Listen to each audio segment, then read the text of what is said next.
Okay.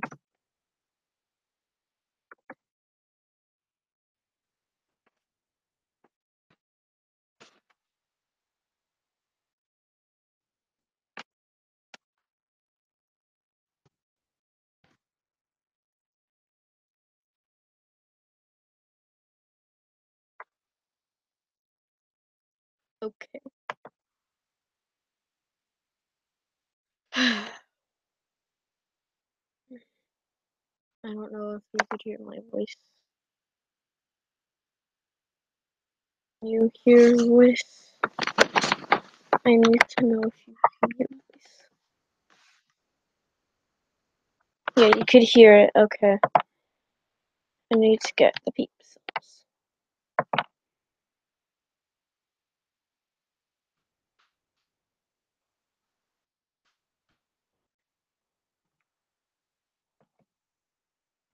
Wait.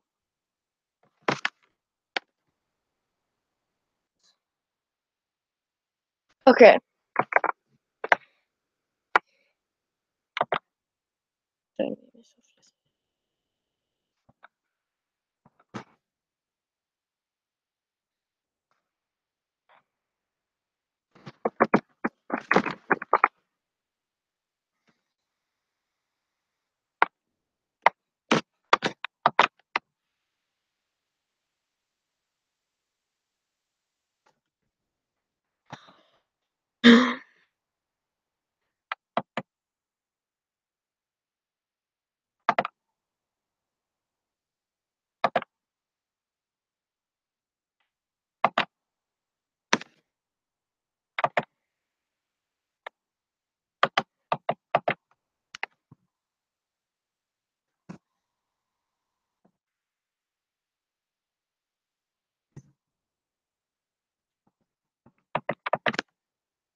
Okay. Okay.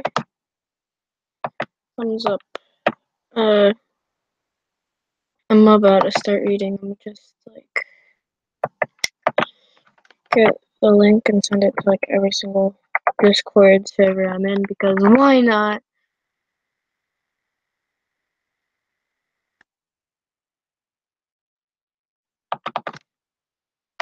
Okay, wow. Okay, I didn't mean to. Okay.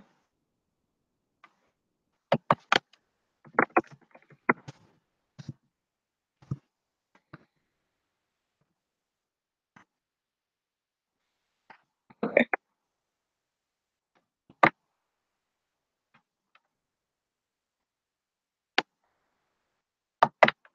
Doing this will probably be like 300. Okay. Whatever, I don't know.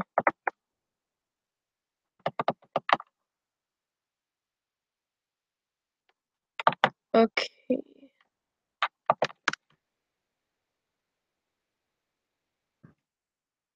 Start reading fanfics. Some fanfics. Oh, sweet. Okay. Okay.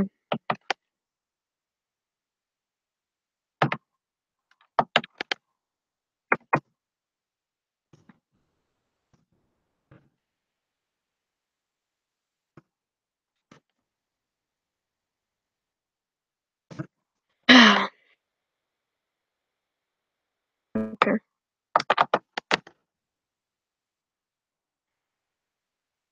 I'm gonna start.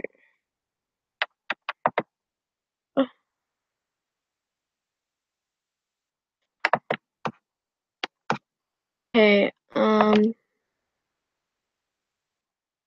Read this. What was that? Okay.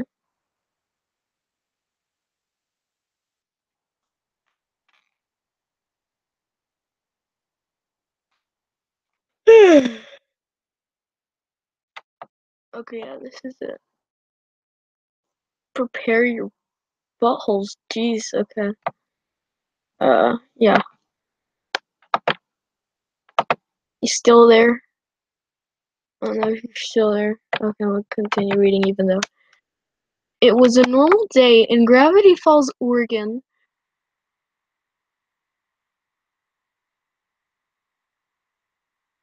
Yes, anyways, Dipper Pines. Okay, I can't read. It was a normal day in Gravity Falls, Oregon. Normal as Gravity Falls gets, anyways. Dipper Pines was reading his book, and Mabel, his twin sister, was wondering what he was doing. Dipper, are you going to keep your nose buried in that strange book of yours all summer? You gotta go out and have an adventure, Mabel exclaimed. Uh, yeah. Not now, Dipper said quietly. I'm trying to decode this. He was looking at a cryptogram that said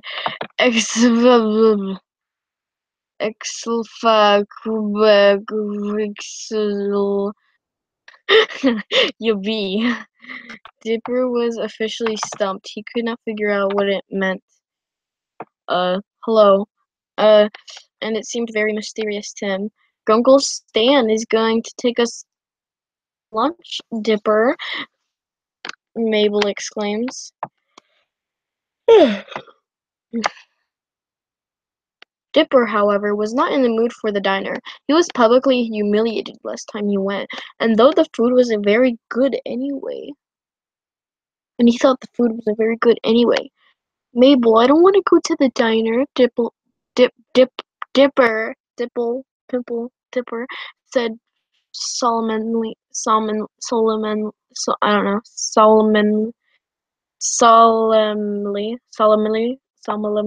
Okay, I want to go somewhere else, but there is really nothing else in town, unless you count the. I whispered Taco Bell.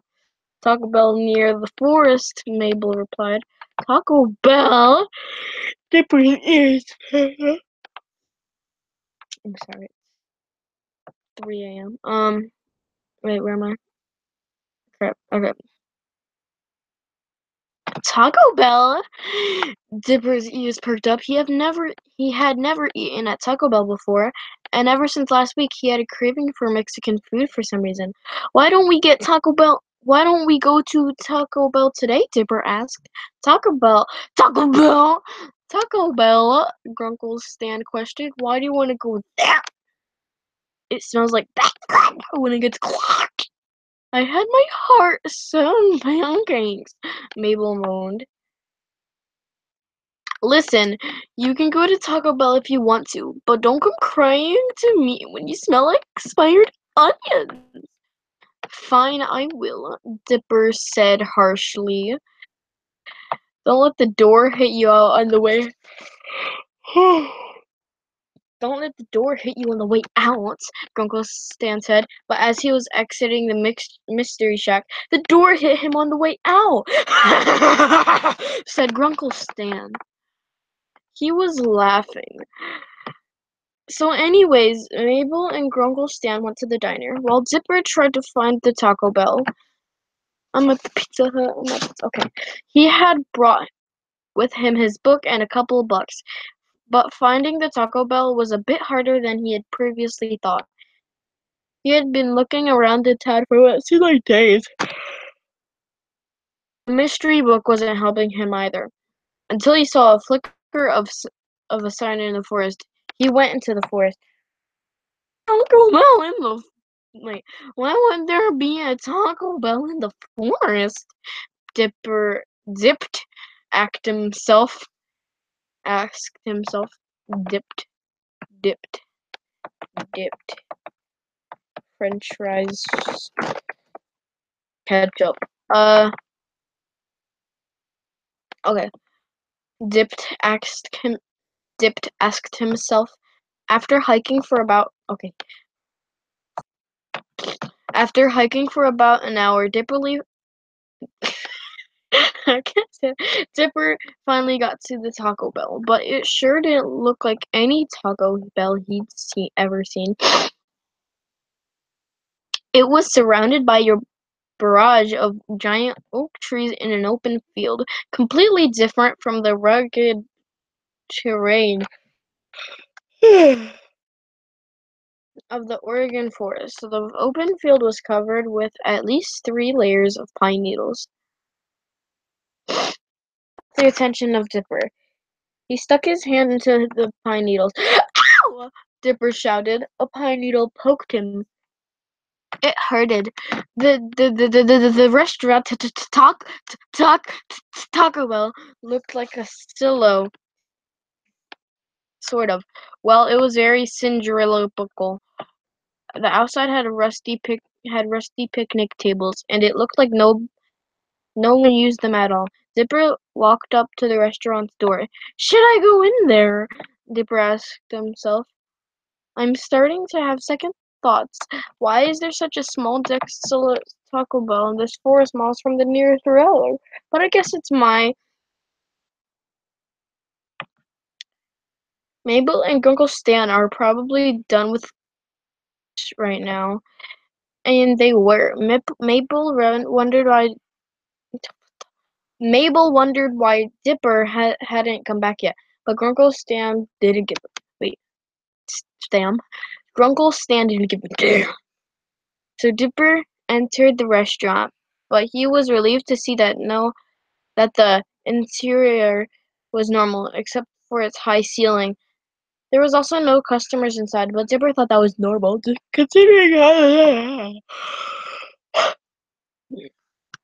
But Dipper thought that was normal, considering how the franchise was so isolated.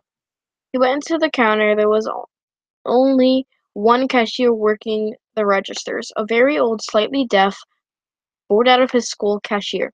Dipper decided what he'll have to order, then approached the register. Excuse me, we only have tacos. The cashier interrupted. Okay, I'll have a taco then, Diaper said. What did you say? The cashier yelled back. I said I want a taco. Waking up the neighbor. Dipper yelled back. Okay then, the cashier said, then went in the back for a few minutes. Then he came out. He was carrying Dipper's taco. Dipper's is taco. Dipper did taco. Okay then, the cashier said. Oh wait, I read it. That will be $1, the cashier said. Dipper gave him the money and went to sit down. Grimiest table. He bit into the hot, spicy, juicy taco filled with thick, pure meat, mild, tantalizing black beans, and sour, fluffy sour cream. He enjoyed the single bite of that perfectly cooked taco, and and still tasted in his mouth. And still tasted it in his mouth after he swallowed it. But as he was about to bite into it a second time, he felt a churning movement inside his body, something that he had felt often. Uh-oh, Dipper said. Then he rushed into the lavatory. Man, that really went through me, Dipper said to himself. For some reason, the bathrooms were hidden in a corner, far from the counter and far from the table he was sitting at. Honestly, every McDonald's I go to. When he walked in, he found that the bathrooms are surprisingly clean for a fast food restaurant. Anyway, and Dipper found his... I don't know, I just went to breathe in my hand and I made a farting sound. So immature. And Dipper found this suspicious. All the stalls were full and no one was using the urinals. But right on cue, someone walked out of one of the stalls. Dipper didn't pay much attention to who was walking out, but he was wearing all black and had a plastic bag with him. Dipper just had to go. Unfortunately, he didn't make it in time. He checked his fountain and found the worst of all. Diarrhea! Dipper said. Yeah! I'm sorry. Is there a way even there? It's a good thing. Very good thing.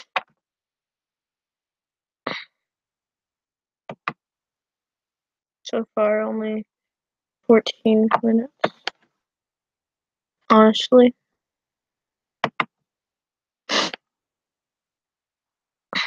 Oh, Jesus. Okay. Uh, okay. 6 minutes left? No way. He was about to leave the stall when he noticed a bulge in his pants. Ooh, what's this? He touched the bulge, and once he touched it, he knew exactly what it was. It was an erection. Why did I say that?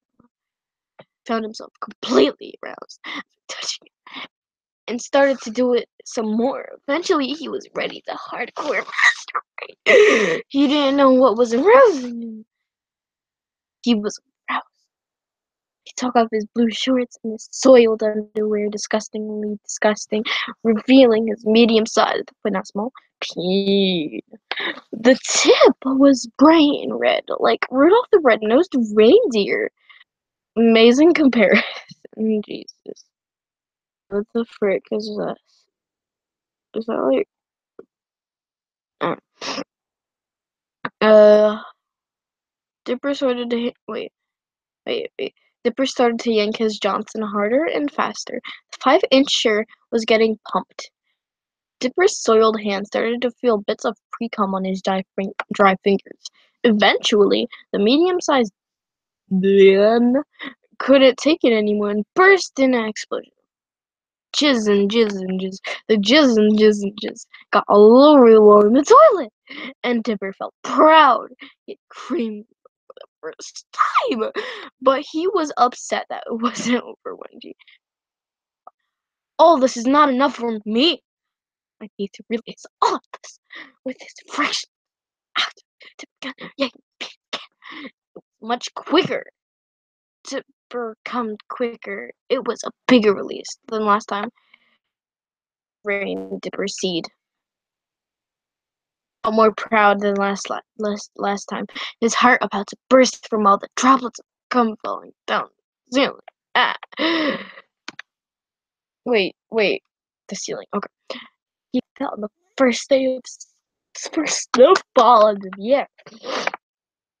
He stuck his tongue out to taste the cum, shiny from faulty fluorescent lighting in the bathroom. He tasted it, and he thought it was one of the most best tastings in the world.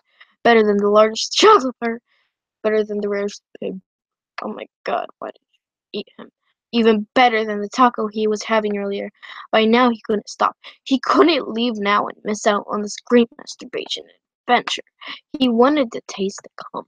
He scooped a handful of it off the stall and put it in his dirty, wet mouth. He grabbed another and another and another as he was getting more aroused, like consuming the cum, and he released another load. So that's where it's all coming from. Dipper said to himself, look all over his face and teeth. Dipper came up with a solution to get more hardcore adult masturbation experience. He was gonna put it in action. He tilted his head down, oh god.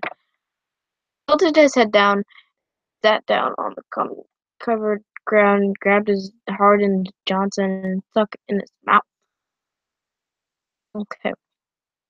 Once it was firmly in, Dipper began to suck on the very hard rod. He sucked it like a lollipop. County Fair a while back. Tasted a lot like it too. The legs are so expertly over his shoulders that he could have been a gymnast. The more he sucked on his hard banana hole, the more his aroused legs shook. Just when he was going to give out, game it was the best thing he ever experienced, and kept on performing fellatio on himself. As he was stimulating himself orally, he over to his side. He broke from his penis and come down on the floor. The floor was covered in most of Dipper's gum. He started to make snow angel and cum, or cum angel. He was eating some. He looked to his sides and immediately whoa. He saw the what was causing it. He saw his under covered in dark brown feces. He held up his underwear, which was covered in the cum, and marveled at its erotic beauty. The feces were beautifully ejaculated, so smooth in its sticky brownness, they felt so perfectly in Dipper's white hands. He wanted he held brown underwear like a fish on a lure and put his sticky white lips into the sticky round pieces. His tongue was rubbing the crap all over his tidy whites. All over his tidy whites. All over his tidy whites. Making his mouth all brownish white mess. He was biting into the S word. I can't swear anymore. And sucked it in his mouth. It was more stimulating than before. He now knew that he didn't need Wendy or Mabel or any of the other girls in Gravity Falls. He took a scoop of the feces, and he had a lot of diarrhea, and began to spread it all over his banana hole. Every time he spread the crap, he was getting more and more aroused. Once his banana was completely brown, he all filled up and spots he saw weren't covered in dippers. There were spots that would okay, whatever. Once again, Dipper took big scoops of jizz and consumed it in large gulps. Now Dipper had to put the brown sticky feces Pee-wee again. And boy, did he do a good job. The brown stuff was all over his external genitals and his testicles. He had covered a few minutes here and there, but now his beautiful brown touch needed to be cleaned. But Dipper didn't have any cleaning supplies, so he had to his erection up to his mouth and began to suck. This time he made it very clear to lick the pieces up with his tongue, and as soon as the tongue touched it, he cummed. He ever had in that bathroom stall and forgot who he was, where he lived, where he was, or what he was eating. All mine was he just thought of the great idea. Dipper took a scoopful of diarrhea and a scoopful of cum and put it in the toilet. He flushed it, but before it went all the way down, he grabbed the wet cum and stuck it in his mouth. Dipper was consuming all the shit cum with toilet water, and it tasted great. He kept on doing it for God knows. One of the times he hit his head against the toilet rim. Dipper's brain must have knocked out of place that time, because this time he instead of putting a shit cum in his foot hole, he started to lather it on his penis again. He wanted more of his Johnson, but that would be a mistake. Once it was covered again, he put it in his mouth and began sucking, but it did it too hard. He was sucking coming accidentally bit on his. And as soon as he tasted the blood, he broke for instance on his lacerated penis. He saw a mix of blood and cum coming out of it like lava, and his erectile muscle pointing out. After Dipper grabbed it and grimaced in pain, he winced at it and looked at horrified. He snapped out of it all and tried to figure out a solution to the castration. He put some more diarrhea and cum on him. It would just stop the bleeding. Dipper spit out the piece of tape that he bit off and tried to reapply it. No matter how many times he tried to reattach it, they all fell. More of his reproductive fluids on the castration, but they only made the penis swell up like a Goodyear blimp. Dipper was licking the blood off to try to stop it, but the blood was coming faster than he could lick. He was now in ultimate pain and felt nothing like this. He screamed as loud as he could, and felt like no one could hear him. He was screaming louder, saying, "Help! He was going insane. He started to bang against the stall, screaming, "Help!" as loud as he could yell. After 5 full minutes, with a large mix of blood coming feces on the floor, he was banging his head against the stall. His head against the stall. The banging was louder than the loudest thunderstorm, and yet no one came for help. That's what I said. Dipper was alone in the bathroom, all alone in the stall, alone with his beloved dingling. Now, unfortunately, and unfortunately, he was near death. After one final blow to the head, the now screaming Dipper was now as silent as Christmas Eve. He fell into the floor, eyes turned skyward, and fell into a mix of his own blood. Oh, jeez. I'm imagining it all, and I hate it. Jesus, how long was this so far? 24 minutes. Wait. Ugh, it has to be like at least 1 hour to 3 hours. How long am I gonna do this? Mabel does what? Incest, twincest, other cest, every cest. Oh my god, cest, peep. Cest, incest, Twincest is Wincest, and necrophilia is in this part. Stop. Chat Mabel was fearing very weird. Okay, you know what? I'm stopping this. I'm sorry. If you want the rest of it, go search it up yourself. I'm crying. That's too much for me.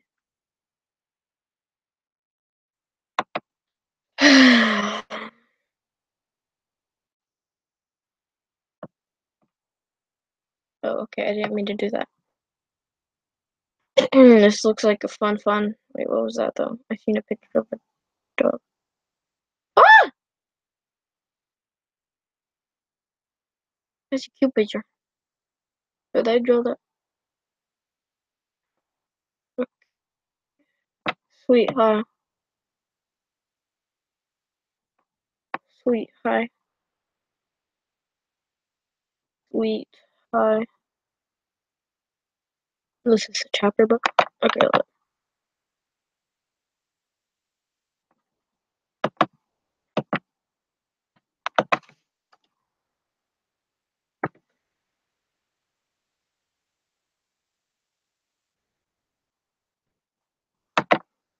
Okay.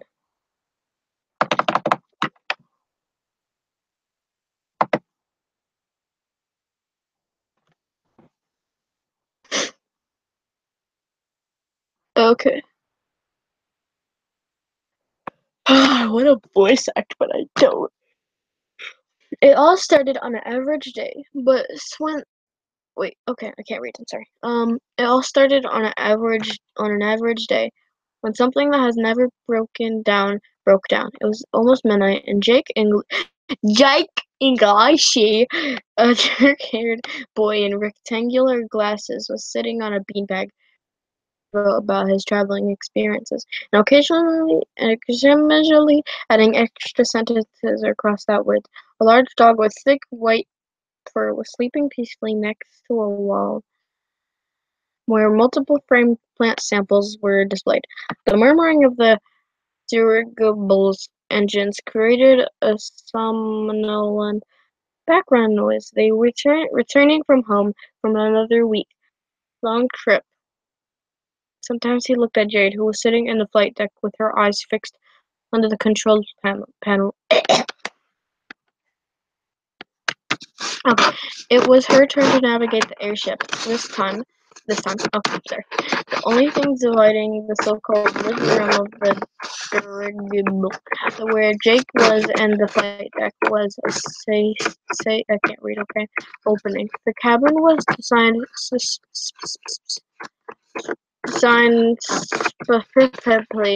Oh my god, I'm never able to specifically, yeah, okay.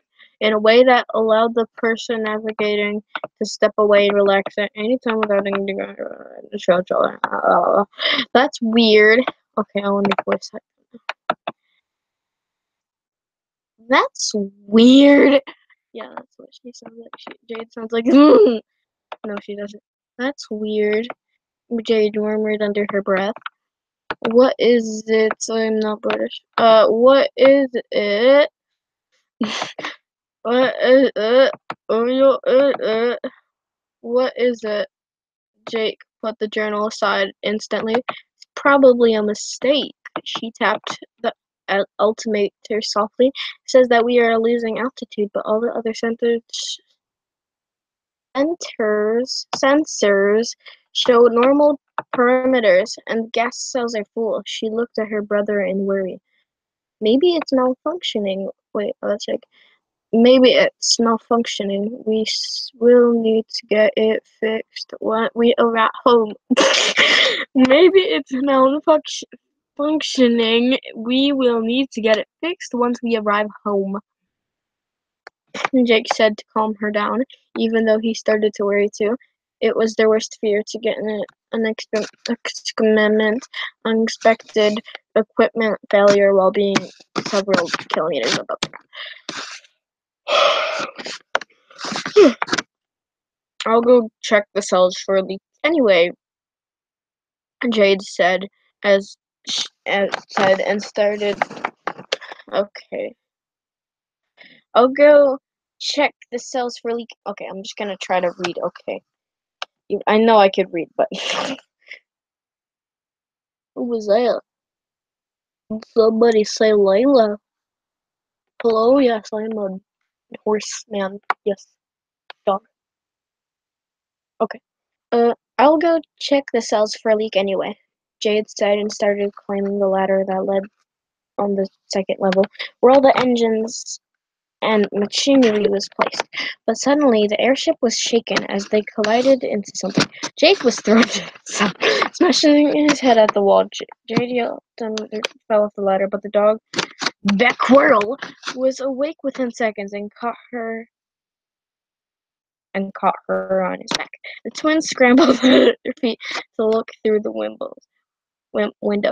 There was no visible damage as far as they could see, but they were falling perceptibly. Scratch that. Wait, scratch that. Jake said, and Kelsey and Jade took the second one. We need to land promptly. How far are we from home? I don't know. We need to land promptly. How far are we from home? Okay, I don't know. I don't know. All the navigation instruments are busted, she groaned, pulling at her hair, looking at the indicators for every single nail point at the zero. She took a couple of deep breaths. So, I'm sorry, I need to breathe. Gotta get with. I'm sorry, it's 3:23 a.m. And looked at the scenery below them, squinting to see in the dark. The plum was fun. I hope we can manage that, Jake said. Uh, uh, um, I hope we can manage that, Jake said, pushing switches on the gas board to decrease the helium in the gas cells. I hate to imagine this going. I hate to imagine us having to drag this home if we need that landing ground, and I hate to imagine us dying if we crash in the forest. Jade answered. Her attempts to switch in were fruitless. She started panicking. Now they were almost in a free-for-all, but when the engine were working correctly in the airship, causing there in a direction where the house was Jake's hand flew in the switch because another shake and too much gas, which caused the irritable drop significantly, but Jake jerked jerked the lever. The engine roared and they jolted up again, toppling sideways and scraping the treetop. That got all the loose things in the living room slid to the side. Now they were going down even quicker. We are almost there. We can make it, Jade exclaimed, pointing at the three-story house that was visible now.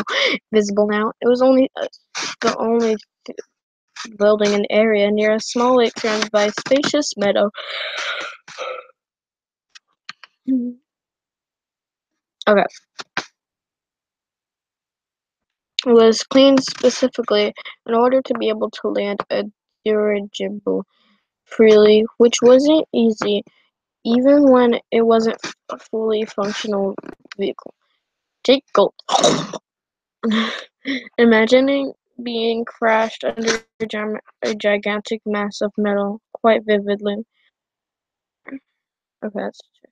I think we're gonna have to jump once below it. We will Harry Potter. I died speaking British because I am from Hogwarts. I think I think we are going to have to jump once we lower it. We won't be able to land properly, he said, trying to keep his voice steady. I'll aim for the lake. For the lake. Jade nodded and turned rubber wheel. Jade nodded and turned rubber wheel, making the dirigible headed towards the water, then deserted to the cockpit and stood with the Jake, near the exit, wrapping the beanbag around Beck. So that would break his fall. I I thought it would break Jake's fall. Jake, yeah, I thought it would break Jake's fall like back and a beanbag, and I was like, wow, abuse. Getting ready for the perfect moment to jump down. They were flying over the end of the forest, but the dirigible was too low now. And the gondola. What are these words? I'm sorry. I read home stuff like 5 times, but I still don't. And the gondola. Well, I read like 300 words. I hope like 300 words. I already even know. The gondola collided with a tree, jerking to the side again. The collision threw the 3 passengers out the door. It flew open, and they were thrown in the air.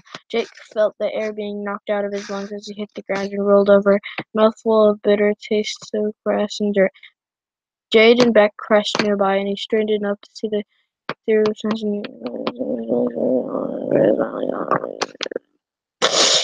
Thankfully, their fall was short, leaving nothing but a couple bruises. Oh, I thought they broke every bone in the body. Jumped on their feet and rushed to the gumano, submerged in water, and saved their possessions from soaking. Beck ran along with them as incredibly excited they threaded their way over the water. Crashed to attract people inside the house. A group of 4 leaded let's go across. Oh God, something with a cane decorated with the horses. The scene of a random place.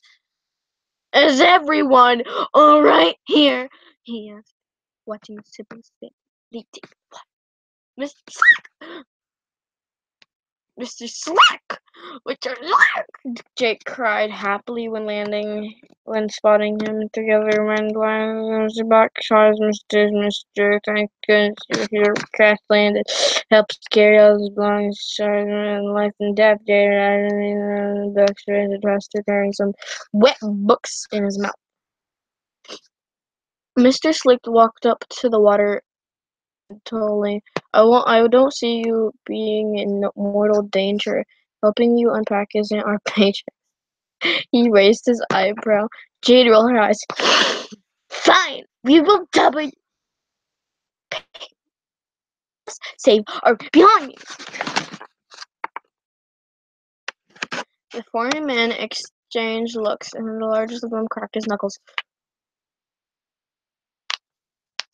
Okay. Alrighto.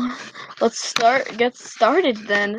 The easiest group cause of the Midnight Crew. Okay, I really want to play that song now, but I don't know. The Midnight Crew was offering the money. This was the most Is it 1 hour? Yeah, I just want to stop it. I'm honestly too lazy to do this. I'm just gonna.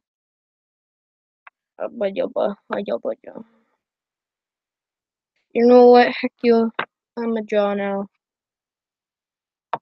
Okay. Where's